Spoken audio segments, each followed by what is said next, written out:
Hi all. Recent Blitz games on the ICC often provide great content for discussion, and a recent game against RSQ64, I think I was a little disheartened with the ending I was getting, and I was trying to dissolve the pawns. So I just played a5, and we had b takes, rook takes, and the pawns getting cleared. We get this critical position where black now plays e4. And this is actually a really instructive position to try and recognize, even if you're playing a blitz game.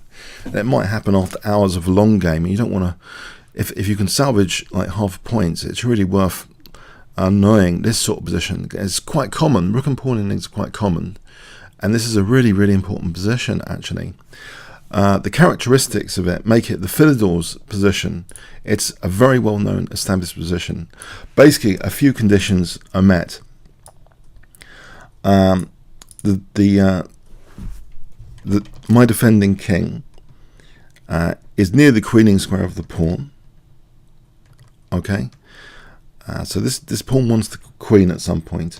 The opposing pawn has not reached the 6th rank; it's on the 5th rank still. The opponent's king is not beyond the defender's 3rd rank. So this is my 3rd rank; it's on the 4th, and this is a really key point here. And the defender's rook, this is my rook, it should actually be on the 3rd rank, and I played a massive blunder here.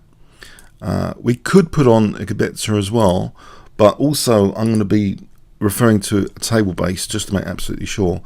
The moves which defend, if we look at this sequence, there's technically quite a few moves which probably, more than one move that defends, but the most principled, I'll show you the most principled, is actually to play rook a3. And yeah, it's a drawn position, this position, because something very important about being able to perpetual check the opponent's king here. You try and encourage the opponent's pawn to go first, so the king not to be on such an aggressive square. So the opponent, if he ever plays this, now in this position, you can go for a perpetual check. You can just play something like rook a8, and there's no way to avoid the checks here, because the pawn is stopping the king from escaping the checks. For example, e2 check. Here, I mean, the king is just subject to loads and loads of checks. There's no bridge building or anything. There's another position where black, if he gets a winning position, might be able to build a bridge. But here, yeah, it's just, in fact, we can just snap off the pawn, yeah, and that's it. Yeah, there's no fencing off the checks. That's the key point. You lure the pawn forward, and this is just drawn. And in fact, I mean, this is the most principled move I'm showing. There might be other moves here, but this is the most principled, because basically you're establishing the perpetual check mechanism. Instead of e2 check, say here check, and there's just no way of fending off the checks. You just carry on the checks, and here actually we can just win the rook and then go and take the pawn. Yeah, this is a really important position. Now the instructive blunder, yeah, I didn't do that. I didn't play rook a3. So it seems like almost as if you're provoking black forward, but I went for something which basically loses. Rook f7 check.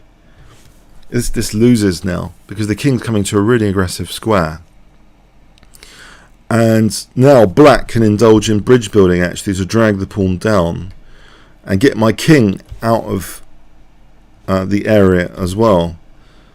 My king is now cut off in this position, and this became another famous endgame pattern, basically, where the king's completely away from the square, and now black is in a position to build a bridge. Luceana position, where black, it's called the Luceana, where black is building this bridge. Does move like that, and is able now to build this bridge for the king and win that. And my king's totally away from the queening square. I know. It's really essential knowledge. Very naughty for me to blunder like that. I apologise. But instructive for this video.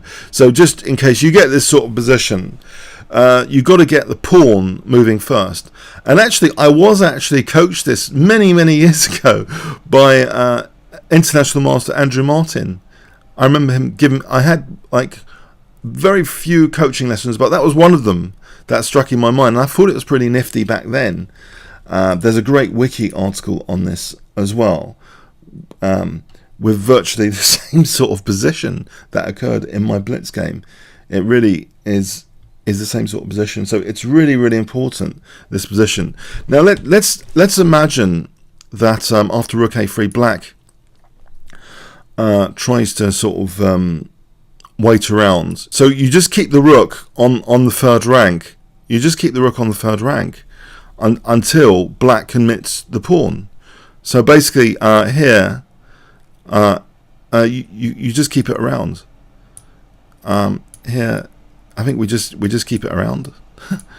Now let's say Black went this way. We just keep it around.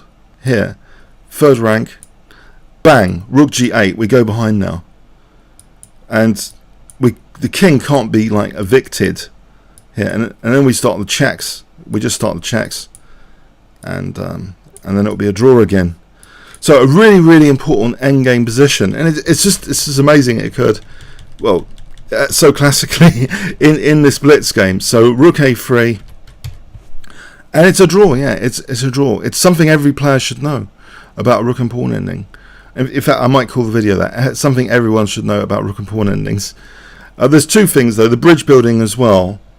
If we look at the Luceana position, yeah, we get a classic Luceana exercise as well, which during the game I thought was, but we've seen that, yeah, if you allow the bridge to be built, then the checks stop. So it's all about, you know, in a way, it's all about being able to inflict infinite checks or not. Okay, comments or questions on YouTube? Thanks very much.